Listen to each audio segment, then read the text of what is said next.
Good evening.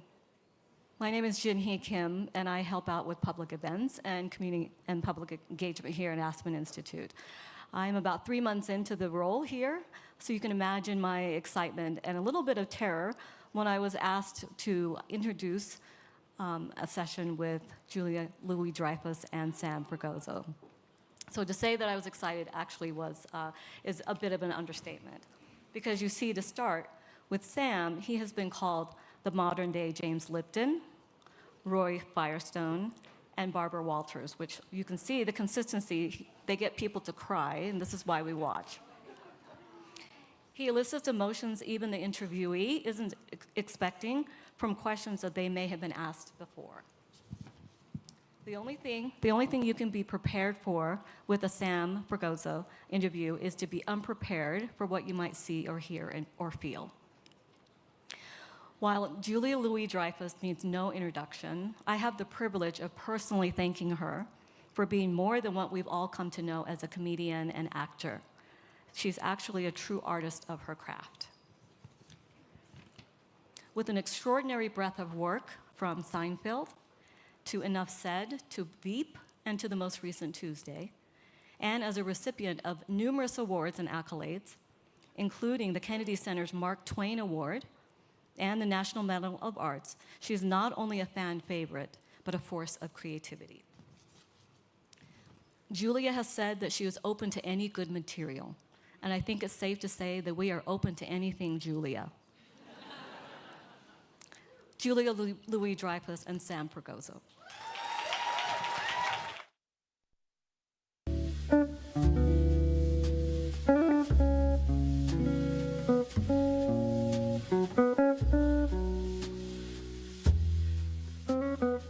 What an intro. Holy cow. I didn't really hear it, but I think it was positive. But it seemed great. It seemed... It was? Okay, good. Well, it was good. Okay. We'll get a clip of it back later. Are these lights bright? Yeah. Oh. Aren't you used to this by now? I want them brighter. Right. I want everyone to see just how tired I am, so just turn the lights up. Hi, Julia. Hi, Sam. Nice to meet you. Nice to meet you, too. We don't really know each other. Not really. It's okay. Yeah. We'll figure it out. We'll work it out. Can we start with your new movie? Sure. I'm going to try to explain it. For people who haven't seen it, it's called Tuesday. At any point, feel free to jump in on the description. No, that's okay. You do it. Okay, good. Make me work. It's good. It's about a mother and her terminally ill teenage daughter. The child is very much prepared for the end of her life. The mom, your character, is in denial, I think. Mm-hmm. Until, of course, death visits in the form of a massive talking macaw. Yes. Okay. Everyone with me? Okay. The bird is basically a death doula. And so when you read this script, yeah, I imagine you enjoyed the fantasy elements of it. But what about its fundamental ideas around fear, mortality, motherhood, made you want to dive into this project? Well, I'm sorry, this is Talk Easy. We just jump right in. No, that's to the cool. big stuff. Yeah, let's do it. The discussion of death and grief and dying, those discussions interest me. And this was an opportunity for me to delve into something dramatic, which also really interested me. This is something, it's work that is unlike other work that I've done. And I liked the fantastical element of exploring these themes. I thought it was it's very much a sort of a magical realism fairy tale. It feels very sort of Eastern European in the fairy tale sense. And I thought that that was a really interesting way into consider the various themes of the film. You shot the film in London, right? Yeah. So you're like this material is asking you to dive into a lot of dark, hard, thorny places. Yeah. And I'm just trying to imagine you in London, away from your family, Yes. calling back home to your kids and to your husband. What are those conversations like on the phone? Well, they're, you know, I'm a homebody, so I call home a lot anyway. But there are particular scenes in the film that were rather crushing to try and crush, and so they definitely had an effect on me. I felt a little unmoored, to say the least. I had to sort of remind myself who I was, as actory as that sounds, but you do have to kind of give yourself over. How would you do that in these phone calls? I would just want to know what it was tell me stuff about home, you The know. most normal I need to hear normal things, you Right. know. Did the dog have diarrhea again? That sort of thing. Right. Yeah, You wanted diarrhea updates. correct. And believe me, I got them on a daily basis. We have a dog with IBS. So, yes, it's true. Poor George. We got a lemon, but we love him to death. You know, and death is the word. Thank you, right here in the front row. That's exactly what I was going to say. You're balancing, you know, levity and also the gravity of the movie. You told the New York Times that during filming you became slightly unhinged. Yes. What does that look like for you? If you'd like to demonstrate, everyone more than. It looks like, what does it look like? I'm highly anxious, you know. I just anxious, you know. Just imagine high anxiety for yourself. That was me. Hard to go to sleep, hard to calm down, because the scenes were, you know, with a dying child. I mean, need I say more? And that is not a pleasant headspace to be in. And yet it seemed like something and yet it seemed like it was a headspace you wanted to be in. Yeah, because I'm an actor and I wanted to tell this particular story because I thought it was worth telling, and I enjoy even the hard things as an actor. I really love being an actor, truth be told, and so even the hard stuff has a grip on me. Well, for those who haven't seen it, why don't we take a look at what that hard stuff produced and that time spent in London, and watch a clip from the trailer of the film. Okay. Tuesday. Good? Yeah, good. Where are we seeing it? I think everywhere. I just don't think you understand how Tinder works. Can I tell you something? I know exactly how Tinder works. Then you don't understand how flirting works. How do you think you got here?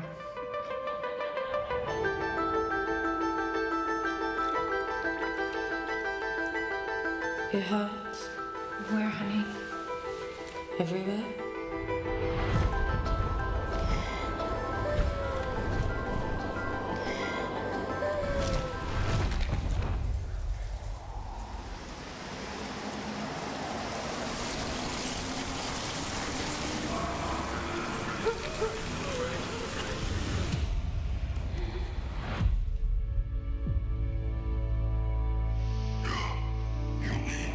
You made my head silent.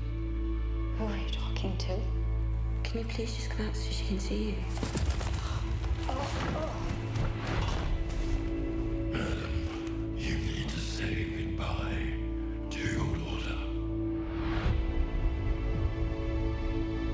You have to get strong now. I can't. You can. And you have to let me help you. Life, every life, ends. I felt the pain that you have. I don't know what I am without you, who I am without you. I don't know what the world is without you in it.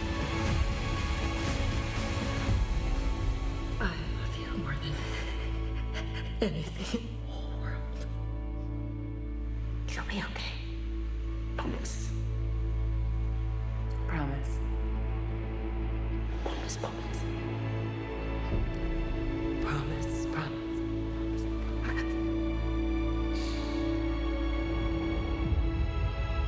The echo you leave, the legacy, your memory is how she lives.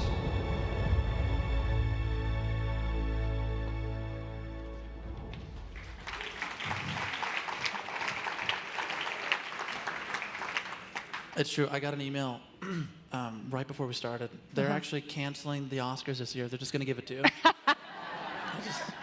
just giving it to you outright. You know, I was watching the film again last night, and even watching the trailer now. It's kind of unbelievable how well suited you are for this material. Like, the leap from comedy actor to dramatic actor doesn't seem like much of a leap, and yet you had this quote you told the LA Times. This role, it's exactly the thing I knew I could do if I had the opportunity, and yet I'm certain that 20 years ago nobody would have considered me for this role. Yeah. Why? Well, because that's how showbiz works, Sam. I mean, it seems like. By the way, I wish every week we could have a call where you're like, and that's how showbiz works, Sam, you idiot. Because I was really ensconced in doing big fat comedy, good comedy, but so. My name wouldn't leap to mind for this kind of a role. Right. Yeah. But the first part of that quote is the most interesting, I think, that you knew you could do it. Oh, yeah. How did you know? Well, I mean, I just do. I've studied to be an actor. You know, the truth is, the jobs that I've gotten in my life, as professionally, have been comedic. Those were, and then it sort of took on this thing. By the way, FYI, totally not complaining. I have loved my career and. Oh, you can complain. No, but I'm not going to, because in this case, I mean, I love to complain too. Yeah. But.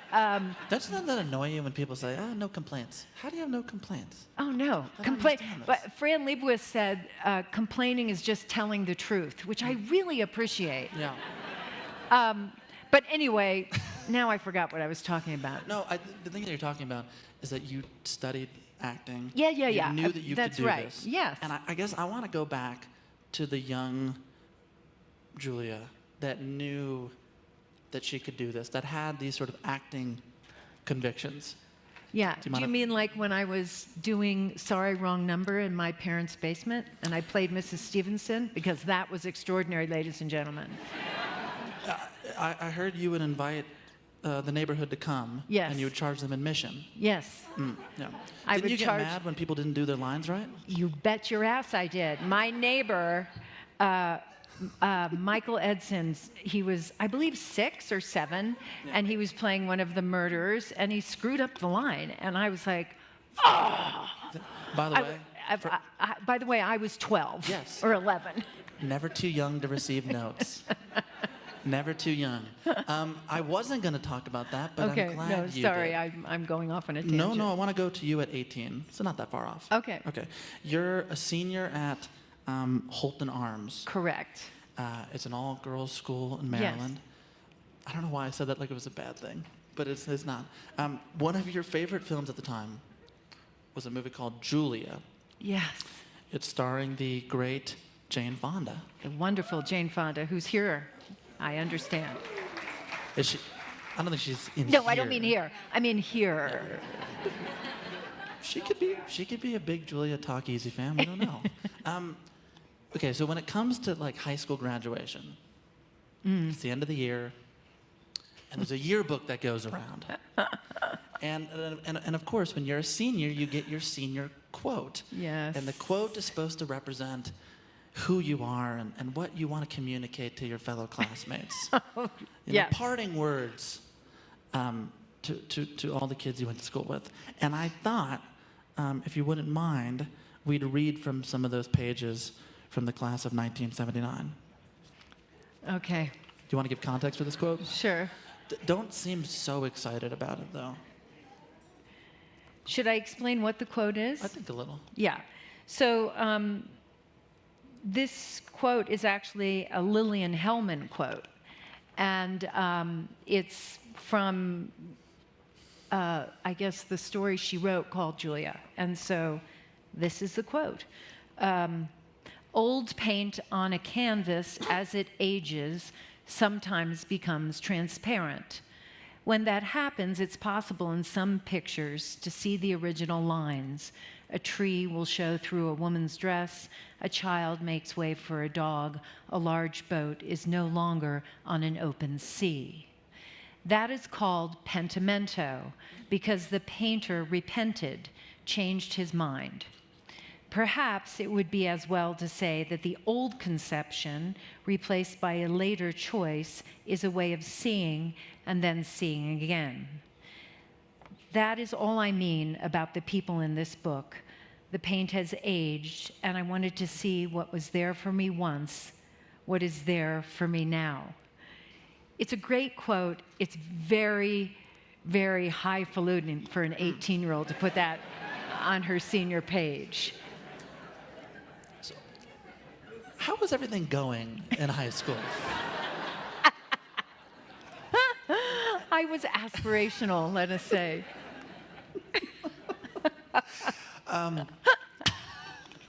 How also, this is another dumb question, but how many pages did they give you in this yearbook?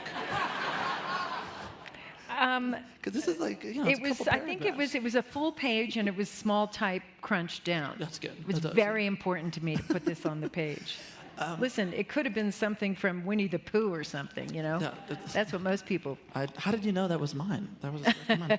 On a more serious note, as a teenager, what about that passage articulated what you wanted to present to your classmates and to yourself? Beyond the pretentiousness of it, like, it clearly meant something to you. I mean, it meant something to me, I think, from an artistic point of view. I mean, I'm embarrassed by it, but I actually reading it, I think it's beautiful. It's I think it's beautiful. an interesting consideration, pentimento, and it's an interesting.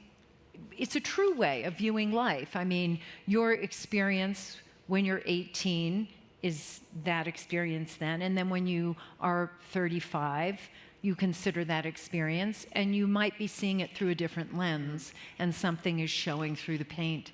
And I think that that's true of life, is it not? I mean, we're constantly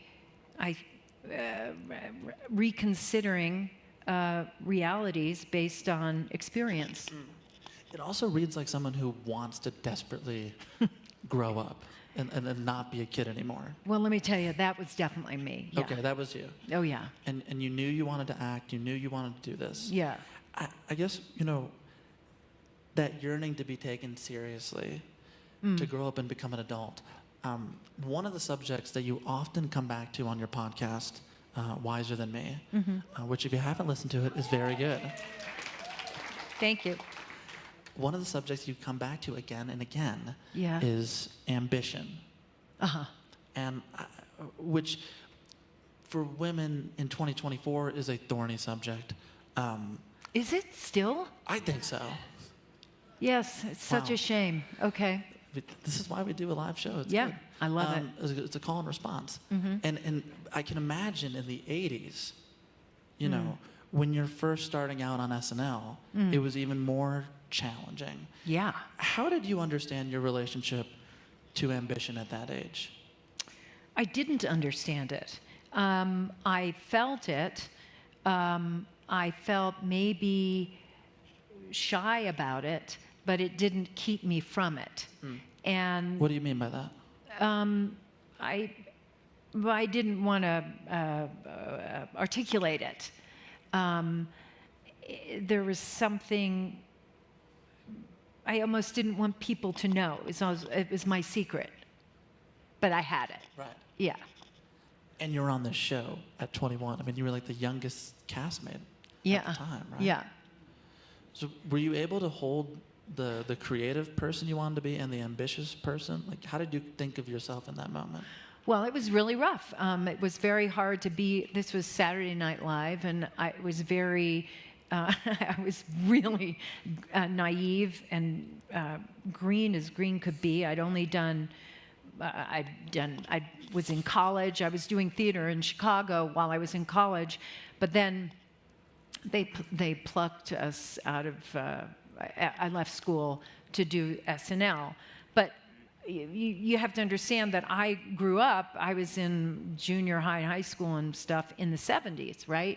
So that's when SNL first came on the scene. There was nothing like that on television. It was speaking to my generation. With Bill Murray and folks like Oh that? yeah, and Chevy and Gilda and all, Jane Curtin, all those people, and they were irreverent. It was like nothing like that on television, and I felt like they were my people. I remember I was just thinking about this the other day. I had a picture of Gilda Radner in my bedroom growing up. It was on my bulletin board, and these were my people. So that when I got hired to do it, it was not what I expected it to be. And by the way, it was also a very different atmosphere then. It was a different cast. It was not being run by Lorne Michaels and his group at that time. So it was very different, and it was very dog eat dog, and I had no understanding of that. I thought it would be an ensemble and we would all get along perfectly, and I was very misguided. You were on the show from 1982 to 1985. Yes. And you've called it a grad school in entertainment in which I learned a lot. Yes. If we're sticking with the collegiate analogy, Yeah. what would some of the courses be named? And what did you take away from them? Well, let's see. One course is called Cocaine Does Not Make You Funnier.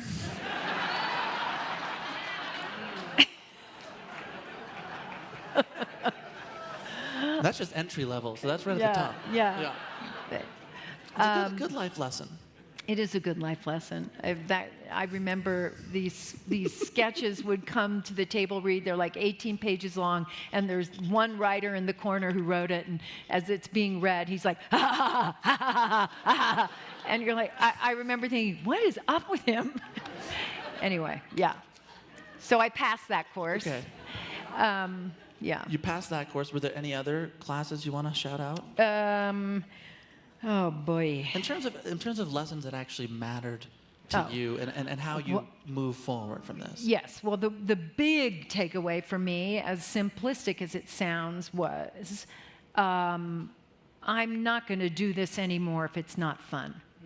That was because it wasn't fun. I did not have a good time. There were moments of bonding with certain people, including Larry David, by the way, who was there my third year, and he and I bonded over being miserable. But really, truly, the takeaway for me was if I can't get back to a place where I'm having fun, like I was in Chicago doing theater at Northwestern and theater on the stage in Chicago, then I think I'm just not going to do this because it's not what I thought it was. And did you have an idea of what you would do if not that? No, I had no skills. Right. I still don't. I hadn't thought it through beyond that. It wasn't like I was saying to myself, I'm going to give up. I just considered, I'm going to pound at this and see if I can find a way to feel good and have, find joy.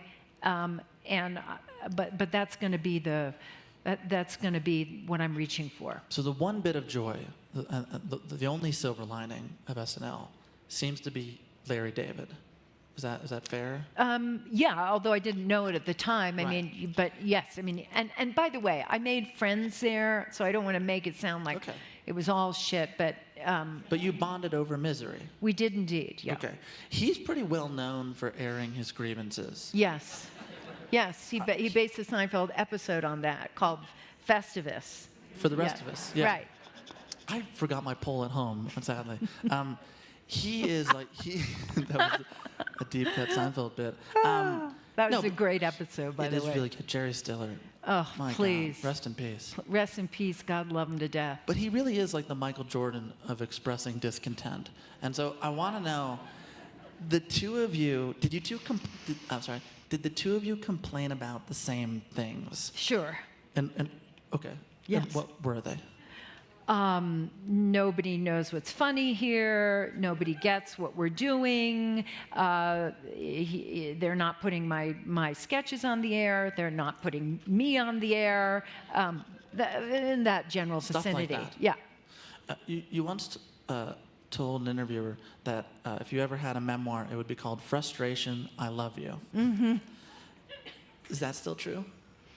Because it sounds like a frustrated time. Yes. It's an idea. I think It was the first draft. it's a first draft. I don't know if I'd stick with that as a member, but I think it's certainly been a theme in a lot of the roles I've played. Yeah. Yeah. But which is kind of hard. Like when you're saying that, I think everyone in here goes, "But you're Julia fucking Dreyfus." Like this, the idea that you've been frustrated is hard to imagine for some people. What? I mean, the show business is really hard. It can, you go out there, you try to get jobs, and sometimes you get them. It's fantastic, and then sometimes you don't, and that's frustrating. Yeah. To talk about Seinfeld, we need like a whole nother Aspen Ideas Festival to do That's that. fine. I'll come back. It's fine.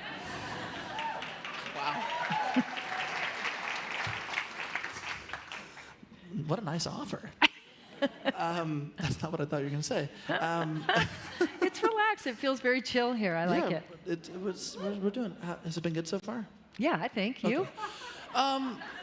No, I'll list my complaints later. No. The lights, have they gotten brighter though? I Yeah, don't know. they are very bright. Okay, but since we're here, can we talk about it a little bit? Because I want to talk about the collaboration between Larry and Jerry Seinfeld, because as the years have gone on, the reputation is that it's a show about nothing, and it's and because it's about nothing and moves so seamlessly, I think some people conflate effortlessness with ease. And I bring that up because when you accepted the Mark Twain Prize, you thanked Jerry in that speech, and you said, I learned a lot from Jer over the years, principally the importance of hard work. Mm-hmm. Jerry killed himself to make Seinfeld good. Mm-hmm. He and Larry David worked so hard, it is actually impossible to describe. And, when you said that, it was very emotionally charged. Yeah. The way you said it. Yeah. Which for Seinfeld is such a no-hugging, unsentimental Yeah. show. No hugging, no learning was the Exactly. the edict. Yeah. We were going to title that was going to be the title of this talk too. But 6 years removed, where does that quote land with you, and how have you come to understand their collaboration? Oh well, it was obviously unique. It was, lightning in a bottle, I would say. They're actually very different people in a lot of ways, but they had a shared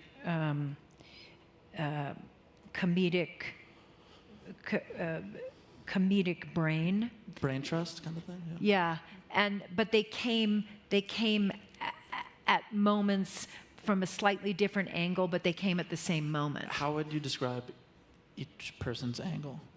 Oh God, this is impossible to answer. Oh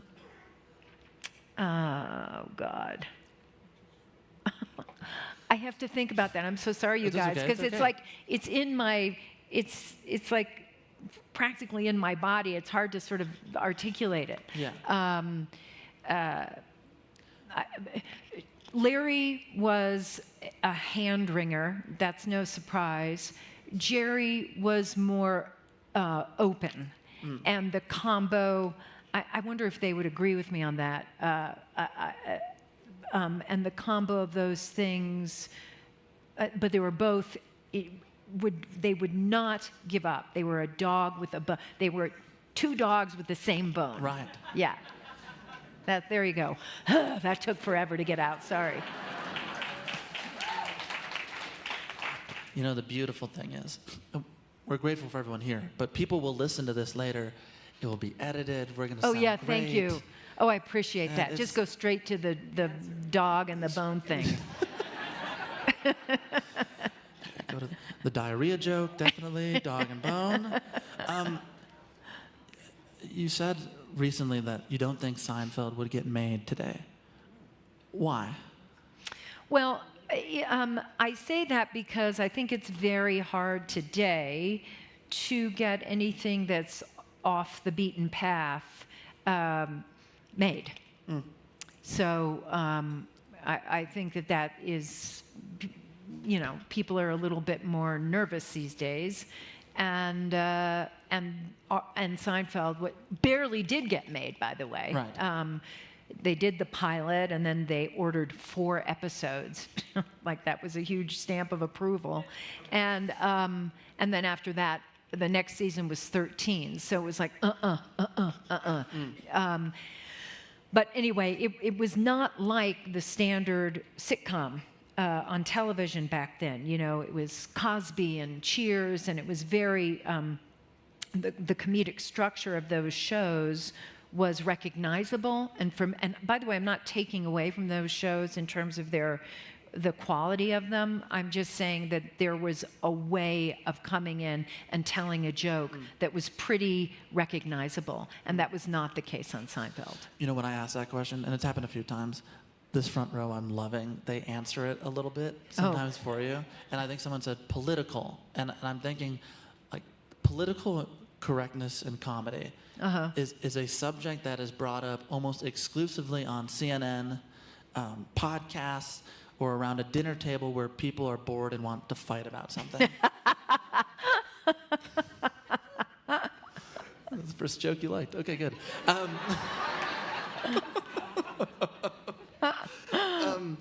You have even worked with some people that have lamented this era of political correctness and that we're out of the golden age of comedy. I'm not going to name names. But when the New York Times asked you about it, you have a quote that I actually think is fascinating.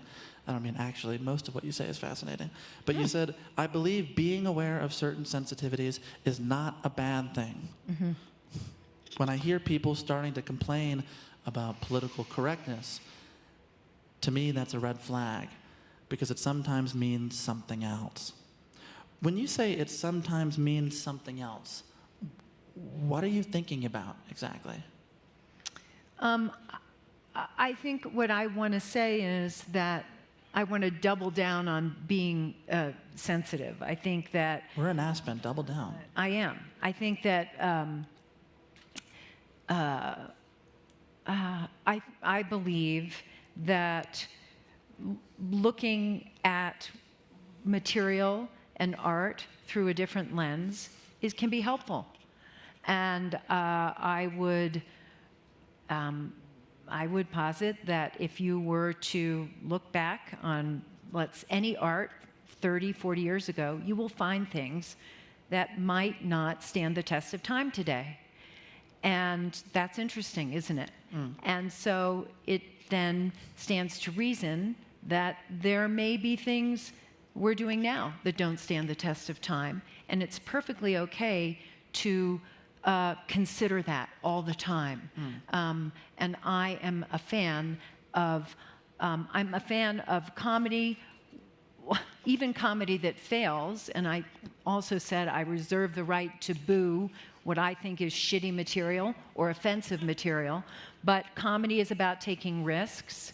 And I think this I think this PC talk is bullshit, to tell you the truth. That's what I think. I'm always confused by the conversation because it exists in such a vacuum, because it often ignores how much good stuff is out there, Yeah. as if it's not happening. And of course, I'm thinking about Veep in this. Pause. Which completely flies in the face of political correctness or whatever that conversation is. And so for those that Yes. may need a refresher, Oh, good. I thought we would play a scene from Veep that not only didn't get you canceled, but won you many, many Emmys. Okay. This is from season 5 of Veep, in which President Selina Meyer is trying to convince a congresswoman from Colorado Oh, yeah. to be in support of her bill. Cut the shit, Selena. Oh. Can we turn it up? All roads through Colorado go through me, and the toll just went up. You're playing a very dangerous game of chicken with the head fucking head. Because if I don't win the White House, O'Brien is gonna sink your stupid boats, and you're gonna look like a hair-sprayed asshole in your 1980s Mother of the Bride dress. And if I do win, I will have my administration come to your shitty little district and shake it to death like a Guatemalan nanny. And then I'm gonna have the IRS crawl so far up your husband's colon, he's gonna wish the only thing they find is more cancer. So, can I count on your vote? Or do I need to shove a box of White House M&Ms up your stretched out six-baby vag? Yes, sir. Count my vote. I think I want to hear a okie dokie, Annie Oakley. Okie dokie, Annie Oakley. Oh, super duper trooper.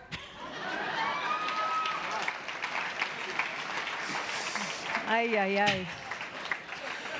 I just want to be clear on one thing. When she says shitty little Colorado district, she is not referencing Aspen or any of its beautiful surrounding areas. She's probably referencing wherever Lauren Boebert comes from.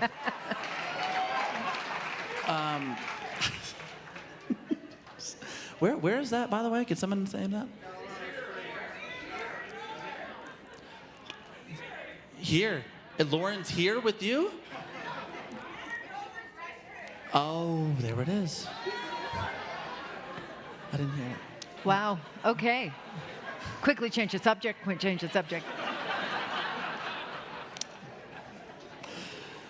So, the election.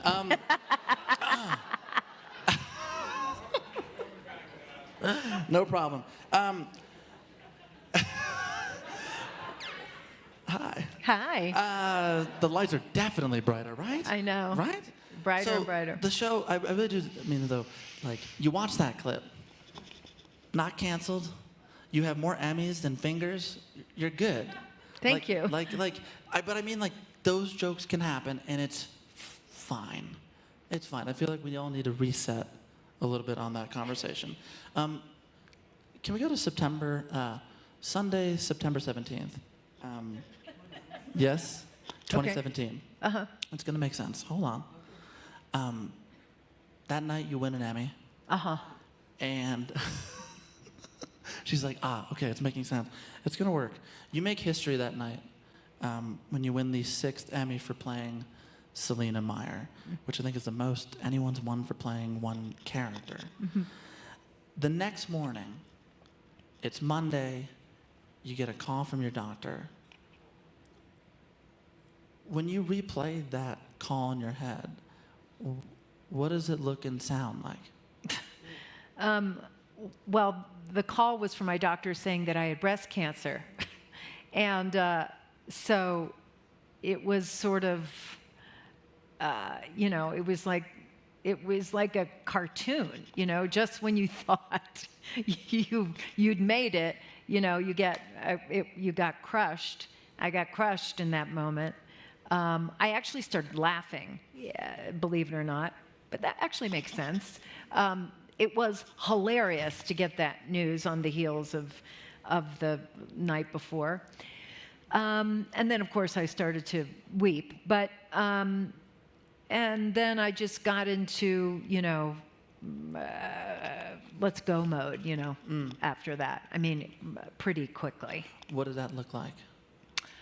Meeting, finding out what kind of cancer it is, meeting multiple doctors, interviewing doctors, talking to people that I knew that had had breast cancer. I mean, the list goes on. It's a crash course in breast cancer and finding the right doctor for you. Yeah. You said that, you said in the past that you didn't allow yourself to think about the bad outcome. How did you do that? With a sort of blinder-like focus. I liken it to a long, long time ago. I was with my husband, and we were in the Bahamas, actually, on a scientific boat, and we were doing some stuff, and I was swimming in the water, and I was far away from the boat, and my husband came to the bow, and he said, "Jules, I don't want you to panic, but there's a shark in the water."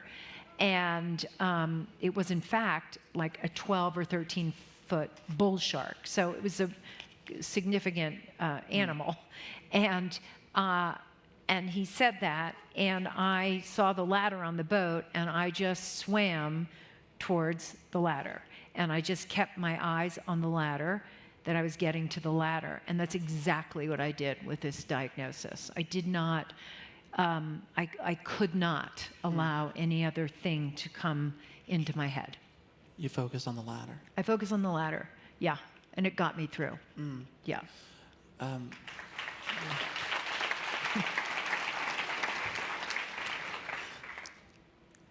David Mandel was a showrunner on Veep.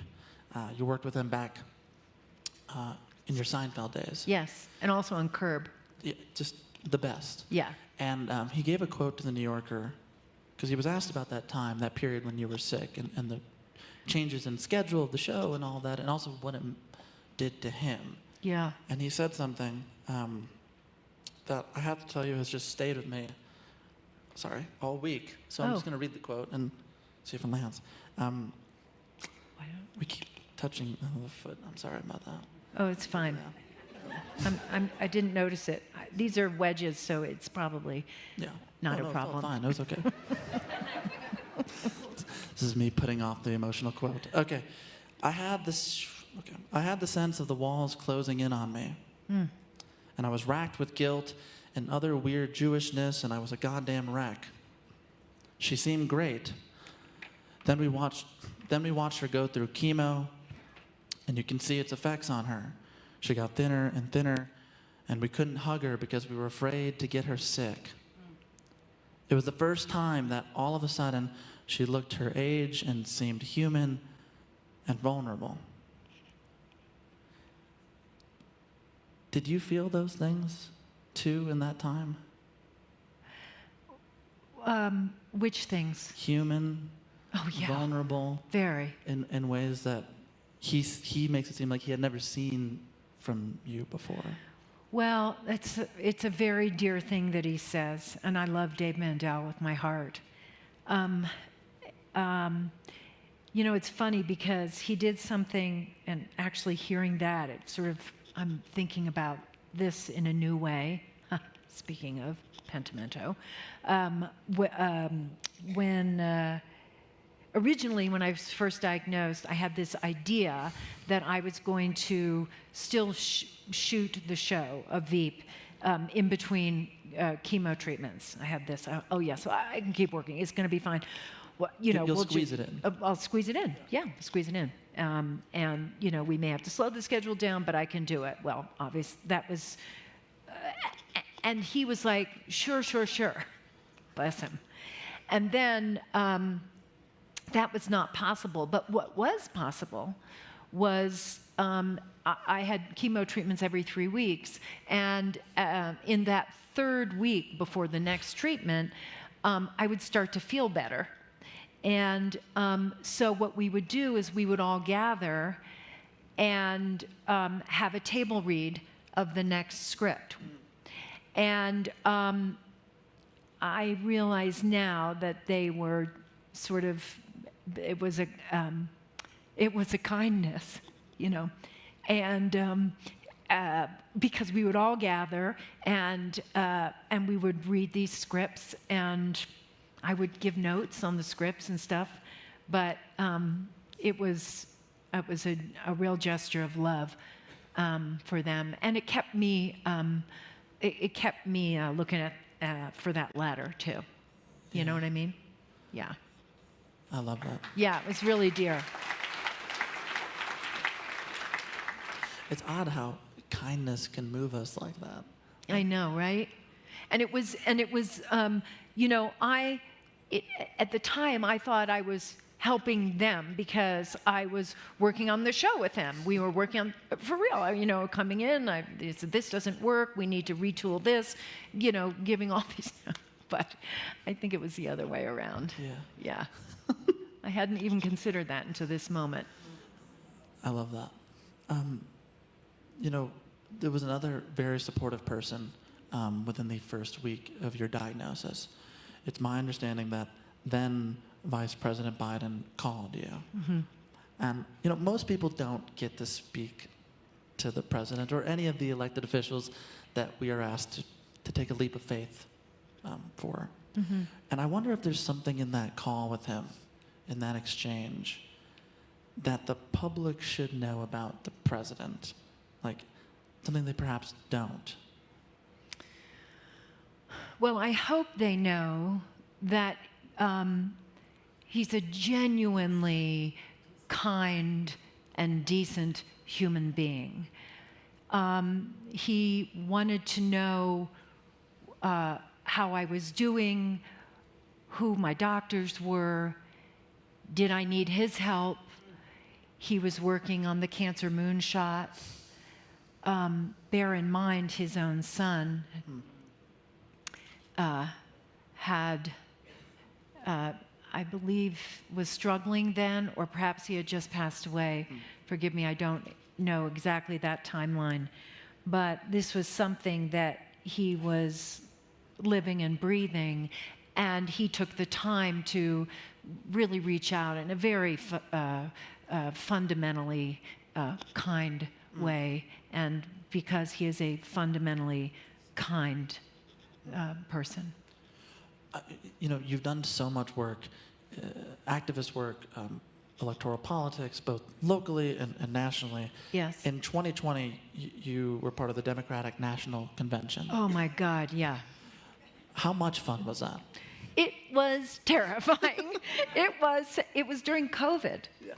And it was a COVID production. It was a COVID production. And let me tell you something, it was hard work because, you know, I had, it was the fourth night of the convention, so that's the big night. And it was new, it was early days of COVID, so it was like, I was in a room that's like an eighth the size of the room that we're in right now, a black box. There was a cameraman, and I want to say there was a boom operator, and that was it. And then me and my husband, and that was it. Everybody else was elsewhere because we couldn't get close to people. Anyway, we were dealing with the White House, we're dealing with the DNC, it's like Paramount and then Warner Brothers, and everybody was giving notes, and it was very broadcast news-like in terms of the material changing as we were going because it was live. So it was, but I will say that I was really scared going into it because obviously I felt enormous responsibility. There was so much on the line. What do you mean? But as soon as I got the opening, whatever the opener was that I did to introduce, and I don't even remember who it was at this point, and it landed and we knew it worked, I'll never forget sort of, because then they broke away to somebody else and God only knows where, because we were bouncing around the country.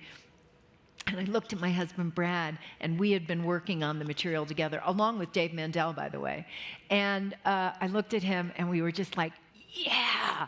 And we just had felt like we had righteousness on our side. It was so exciting to be doing, because it was comedic. A lot of the material was comedic. And of course, I was pushing the envelope much further than the powers that be wanted me to go. But it landed, it worked. And it was doing that in service of what I thought was the correct move for the country. And it felt great. It was really exciting.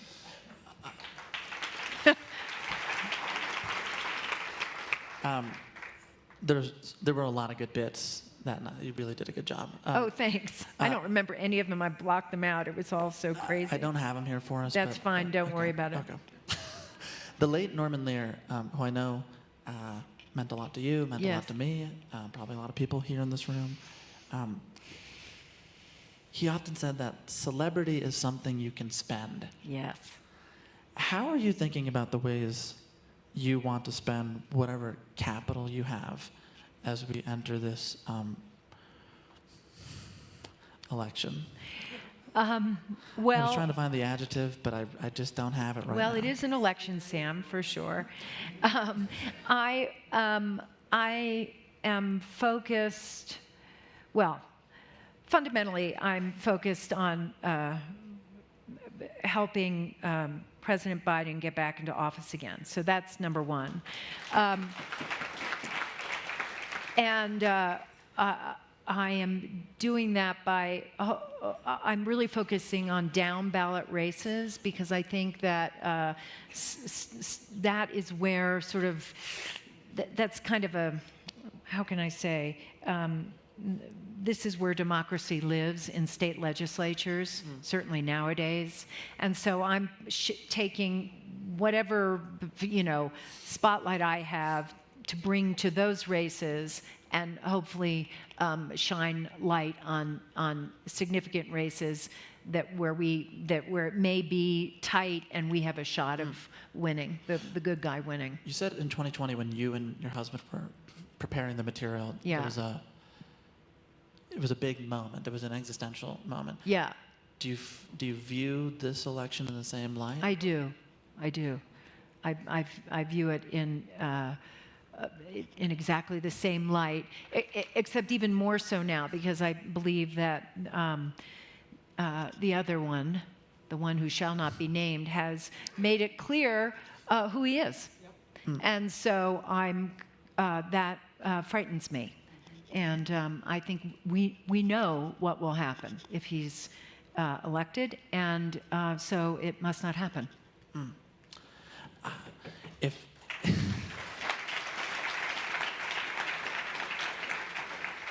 I know the Biden administration has brought in some comedy writers to help.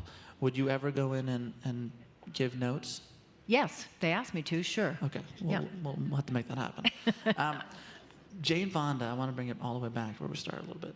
I'm hearing you talk about all that you're doing right now, and of course your acting work. And I can't help but think of Jane Fonda, who was very much a key influence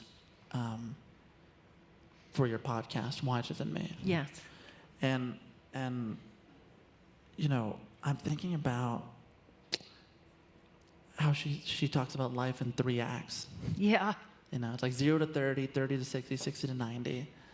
And she's lived so many lives in that. But it also makes me think about her work as an actor and like your more dramatic work in the past decade. The vulnerability of films like Enough Said, You Hurt My Feelings, Tuesday. And I know in the beginning you said 20 years ago they would have never offered me that. Mm-hmm. But you were ready to do it. Mm-hmm. But now that you have, do you think like the work, it doesn't just come on the heels of the past few decades, but it's a result of them? Like, do you think does everything you've had, all the journey we've talked about, in some way, I don't know, do you imbue those performances with that experience, with that lived experience? Oh, without question. I mean, I couldn't have played Selina Meyer when I was 38 because I didn't have the life experience that I could inject into that woman, I didn't have an understanding I had a better understanding of who she was given the life experience I'd had up to that point. And for example, in this movie Tuesday, I'm a mother of 2 grown children. I have lost people very dear to me in my own life. I have experienced both parenthood and deep and profound loss. I can bring all of that to bear in the film. So that's not, I could have tried to find a way into it if I hadn't had those experiences, but having had them, I can bring them to bear. So sure, you bring all of that, yeah. The parrot or the macaw as a death doula. Yeah. I'm thinking about, you mentioned all the loss you've endured, and we haven't spent that much time talking about your father, but he wrote a book of poems. He did. That he finished, I think, 2 or 3 days before he passed. Yes. It's called Letters Written and Not Sent, and it's so good. And oh, thank you. I just think it's fantastic. And I thought before we go, if you would be open to reading a piece from that book. Oh my God, I'd love to. That's so nice. Okay. This is incredible. Oh yes. This is a poem that my father wrote. It's called Explanation. God must mean for us to reason that the flower, first in bloom, taut and shining, is not altered even in its dying season. God's the present, ever missing till we meet it when we die. Life's the ambush of tomorrow and the sorrow of goodbye. Ooh, that gives me goosebumps. Yeah. It's good. Did you and your family put that on his tombstone? Yes, I put that on his tombstone. Yeah. It's unbelievable. Yeah. Yeah. Yeah. Life's the ambush of tomorrow and the sorrow of goodbye. I mean, I think that applies to everyone. I can't help but separate. That quote is so linked to this new movie. Yeah. To Tuesday. Yeah.